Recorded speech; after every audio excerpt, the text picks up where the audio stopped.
வணக்கம். இந்திய நேரப்படி காலை 6 மணி. தலைப்புச் செய்திகள். கேரளா, கர்நாடகா உள்பட 89 தொகுதிகளில் இன்று 2ஆம் கட்ட மக்களவைத் தேர்தல். காங்கிரஸ் மூத்த தலைவர் ராகுல் காந்தி, கர்நாடகா துணை முதலமைச்சரின் சகோதரர் சுரேஷ், கேரள முன்னாள் முதலமைச்சர் ஏ.கே. அந்தோணியின் மகன் அனில் உள்ளிட்ட வேட்பாளர்கள் போட்டி.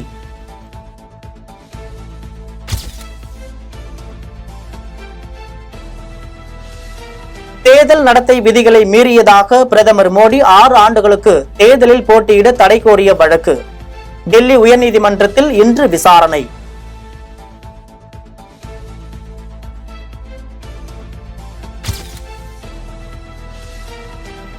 வாக்குப்பதிவு எந்திரத்தில் பதிவாகும் வாக்குகளுடன் விவிபேட் ஒப்புகை சீட்டுகளையும் எண்ண உத்தரவிடக் கோரிய வழக்கு உச்சநீதிமன்றத்தில் இன்று தீர்ப்பு.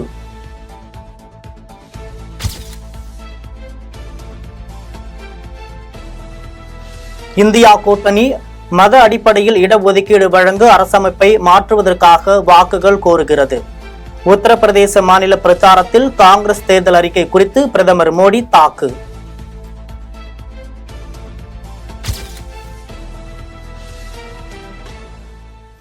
காங்கிரஸ் தேர்தல் அறிக்கை குறித்து நேரில் விளக்கம் அளிக்க தயார். பிரதமர் மோடிக்கு காங்கிரஸ் தலைவர் கார்கே கடிதம். தேர்தல் அறிக்கையில் இடம்பெறாததை மோடி பேசி வருவதாக மல்லிகார்ஜுன கார்கே குற்றச்சாட்டு.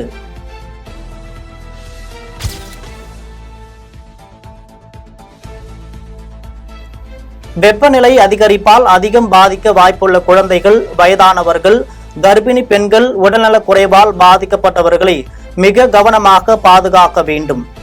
பனி நேரங்களில் தாகம் இல்லை என்றாலும் போதிய அளவு நீரை தொடர்ந்து பருக வேண்டும். வெப்ப அலை காலத்தை விவேகமான செயல்பாடுகளால் வெல்வோம் என்று முதலமைச்சர் மு.க. ஸ்டாலின் பொதுமக்களுக்கு அறிவுறுத்தல்.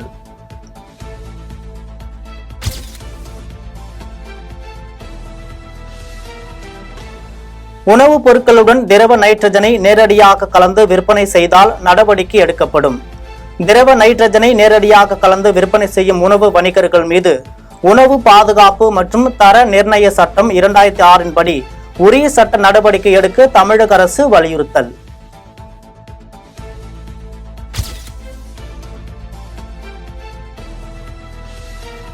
மக்களவைத் தேர்தலின் போது விருதுநகர் தொகுதி காங்கிரஸ் வேட்பாளர் மாணிக்கம் தாகூர் பணப்பட்டுவாடா செய்ததாக மதுரையை சேர்ந்த பாஜக நிர்வாகி சசிகுமார் தொடர்ந்த வழக்கு.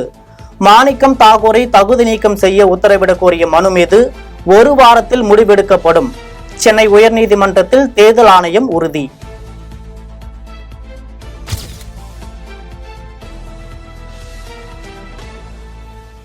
திருச்சி நகர பேருந்தில் நடத்துனர் இருக்கையுடன் தூக்கி வெளியே விழுந்த சம்பவம் பயணிகளிடையே மிகுந்த அதிர்ச்சியை ஏற்படுத்தியுள்ளது. பேருந்துகளை முறையாக பராமரிப்பு செய்து பயணிகளின் பாதுகாப்பான பயணத்தை உறுதி செய்ய வேண்டும். எதிர்க்கட்சி தலைவர் எடப்பாடி பழனிசாமி வலியுறுத்தல்.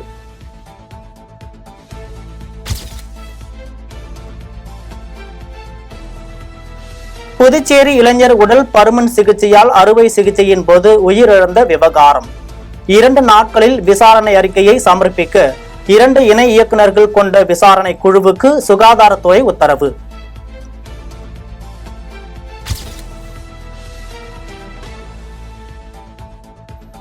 தமிழ்நாட்டின் பல்வேறு பகுதிகளில் பணியாற்றிய திருச்சி முன்னாள் சார் பதிவாளர் ஜானகிராமன் வருமானத்திற்கு அதிகமாக சொத்து சேர்த்த வழக்கு.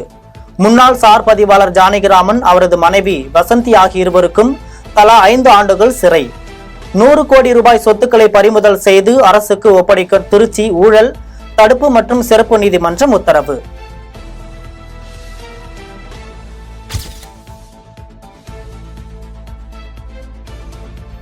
தமிழ்நாடு காங்கிரஸ் தலைவர் செல்வ பெருந்தகையிடம் ராகுல் காந்தி முன்னிலையில் காங்கிரஸ் கட்சியில் சேர விருப்பம் தெரிவித்து நடிகர் மன்சூர் அலிகான் கடிதம். இந்திய ஜனநாயக புலிகள் கட்சியை காங்கிரசுடன் இணைக்க முடிவு செய்துள்ளதாகவும் பிரதமர் மோடியை ஒரு சாதாரண குடிமகனாக கைது செய்து திகார் சிறையில் அடைக்க வேண்டும் என்றும் பேட்டி.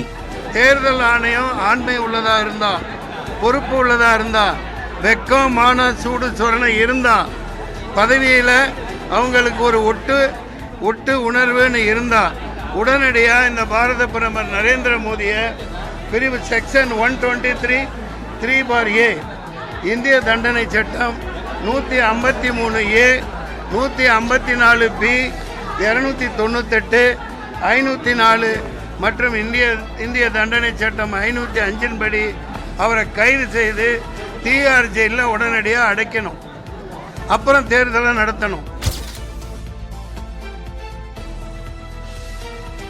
சென்னை பல்கலைக்கழக துணைவேந்தர் நியமன விவகாரத்தில் துணைவேந்தர்களை நியமிக்காமல் மாணவர்களின் கல்வியோடு திமுக அரசு விளையாடுகிறது. தற்போதுள்ள நடைமுறைகளின்படி துணைவேந்தர் நியமனத்தை மேற்கொள்ள நடவடிக்கை எடுக்க வேண்டும். முன்னாள் முதலமைச்சர் ஓ பன்னீர்செல்வம் வலியுறுத்தல்.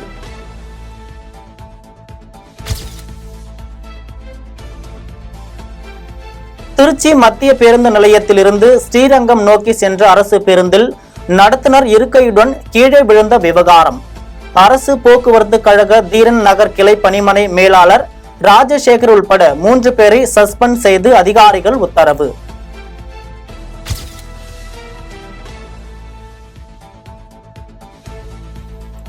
சட்டவிரோத பணப்பரிமாற்ற தடை சட்டத்தில் அமலாக்கத்துறை வழக்கில் இருந்து தன்னை விடுவிக்க கோரிய முன்னாள் அமைச்சர் செந்தில் பாலாஜியின் மனு. சென்னை முதன்மை அமர்வு நீதிமன்றம் மனு மீது வரும் 30ஆம் தேதி தீர்ப்பு.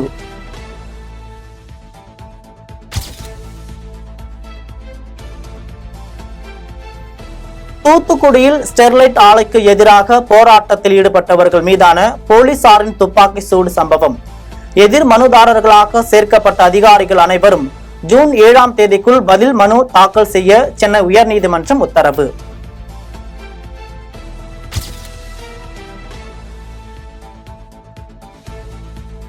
நான்காவது ரயில் இருப்பு பாதை பணியால் சென்னை ரிசர்வ் வங்கி சுரங்க பாதையில் இன்று முதல் போக்குவரத்து மாற்றம்.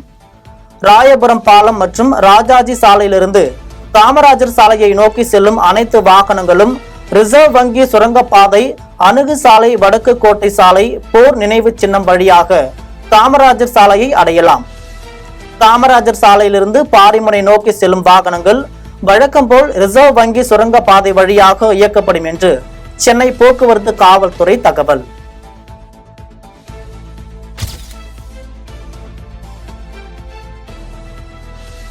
திரைப்பட தயாரிப்பாளர் ஞானவேல் ராஜா வீட்டில் நகைகள் திருட்டு போனது தொடர்பாக வழக்கு. திருட்டு சம்பவம் தொடர்பாக போலீசார் விசாரித்தது குறித்து மன உளைச்சலில் இருந்த பணிப்பெண் லட்சுமி அரளி விதையை அரைத்து குடித்து தற்கொலை முயற்சி.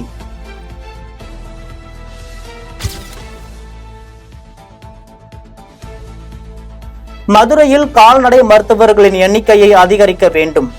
மதுரையில் தெரு நாய்களின் தொல்லை அதிகரித்ததை தொடர்ந்து நாய்களின் இனப்பெருக்கத்தை கட்டுப்படுத்த நடவடிக்கை எடுக்க கோரிய வழக்கில் தமிழக அரசுக்கு மதுரை உயர்நீதிமன்ற கிளை உத்தரவு.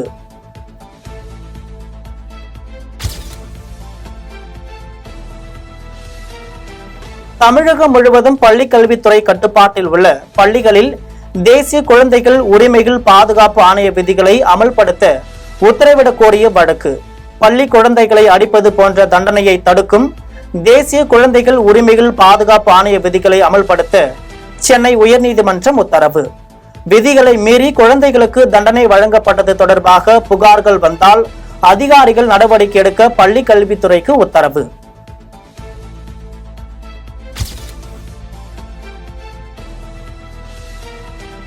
அதிகபட்ச வெப்பநிலையில் இந்தியாவிலேயே 3வது இடத்தை பிடித்து சேலத்தில் ஆம்லெட் போட்டு பொதுமக்களுக்கு விழிப்புணர்வு ஏற்படுத்த முயற்சி.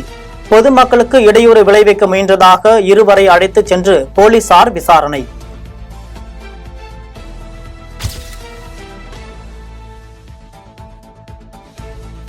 சென்னை விமான நிலையத்தில் ரூபாய் 35 கோடி மதிப்புள்ள போதைப் பொருள் பறிமுதல்.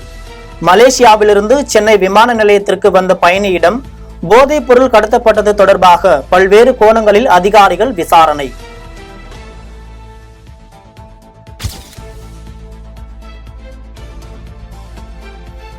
மணிமுத்தாறு அருவியில் இன்று முதல் பொதுமக்கள் குளிக்க அனுமதி. அருவியில் பராமரிப்பு பணிகள் நிறைவடைந்த நிலையில் காலை 8 மணி முதல் மதியம் 3 மணி வரை வன விதிகளுக்கு உட்பட்டு அனுமதி.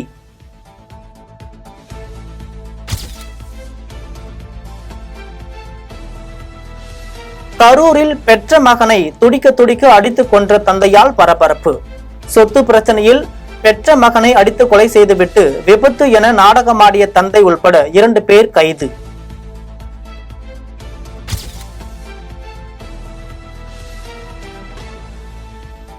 திருச்சி ஸ்ரீரங்கம் அரங்கநாத சுவாமி கோவிலில் வரும் மே 6ஆம் தேதி சித்திரை தேரோட்டம். சித்திரை தேரோட்டத்தை ஒட்டி மே 6ஆம் தேதி திருச்சி மாவட்டத்திற்கு உள்ளூர் விடுமுறை அளித்து மாவட்ட ஆட்சியர் உத்தரவு.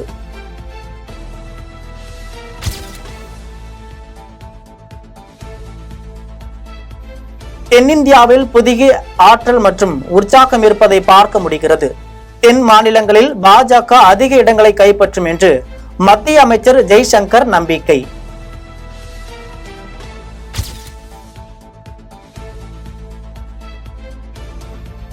அமெரிக்காவின் 2023 மனித உரிமைகள் நடைமுறைகள் குறித்து இந்திய நாட்டின் அறிக்கை மோசமான புரிதல். மணிப்பூரில் கடந்த வருடம் நடைபெற்ற வன்முறையின் போது மனித உரிமை மீறப்பட்டதாக அமெரிக்க அறிக்கை வெளியிட்ட நிலையில் இந்தியா பதிலடி.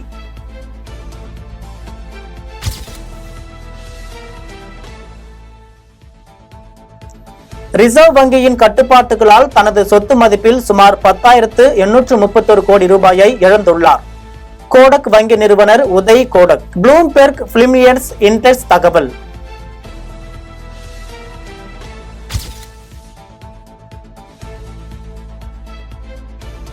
ஜார்க்கண்ட் மாநிலத்தில் உள்ள காந்தி சட்டசபை தொகுதியில் வரும் மே 6ஆம் தேதி இடைத்தேர்தல். ஜார்க்கண்ட் முன்னாள் முதலமைச்சர் ஹேமந்த் சோரனின் மனைவி கல்பனா சோரன் போட்டி.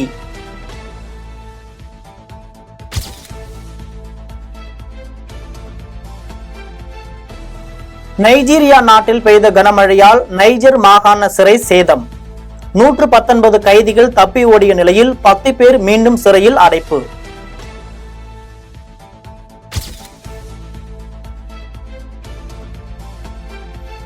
ஈராக்கில் 11 IS பயங்கரவாதிகளுக்கு மரண தண்டனை நிறைவேற்றம். நசிரியா மத்திய சிறைச்சாலையில் IS பயங்கரவாதிகள் தூக்கிலிடப்பட்டதாக சிறை அதிகாரி தகவல்.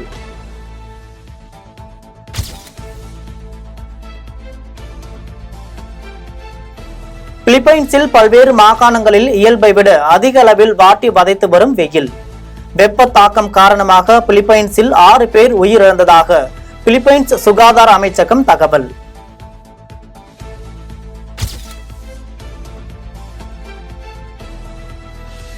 IPL கிரிக்கெட் தொடர் ஹைதராபாத் அணியை 35 ரன்கள் வித்தியாசத்தில் வீழ்த்தி பெங்களூரு அணி வெற்றி.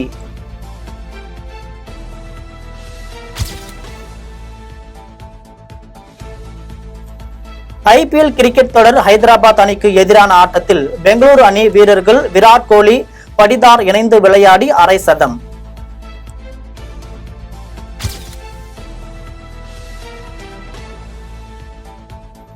நான்காவது T20 கிரிக்கெட் போட்டி பாகிஸ்தான் அணியை 4 ரன்கள் வித்தியாசத்தில் வீழ்த்தி நியூசிலாந்து அணி த்ரில் வெற்றி.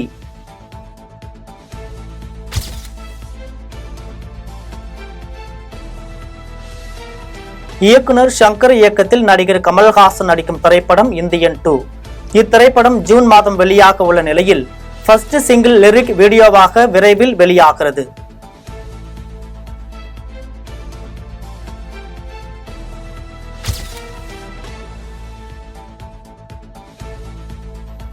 இயக்குனர் ராஜ்குமார் பெரியசாமி இயக்கத்தில் தமிழகத்தை சேர்ந்த இந்திய ராணுவ வீரரான மேஜர் முகுந்த் வரதராஜன் கதாபாத்திரத்தில் நடிகர் சிவகார்த்திகேயன் நடித்துள்ளார்.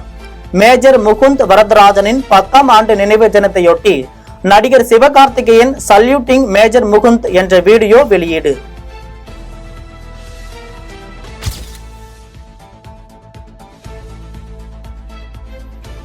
இயக்குனர் ஹரி இயக்கத்தில் நடிகர் விஷால் நடிக்கும் திரைப்படம் ரத்னம்.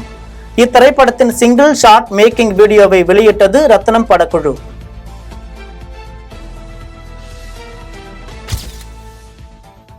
இத்துடன் ஜெம் செய்திகள் நிறைவடைகின்றன. மீண்டும் ஜெம் செய்திகள் காலை 8:30 மணிக்கு. உடனுக்குடன் செய்திகளை காண GemLive.tv என்ற இணையதளத்தில் இணைந்திருங்கள். நன்றி, வணக்கம்.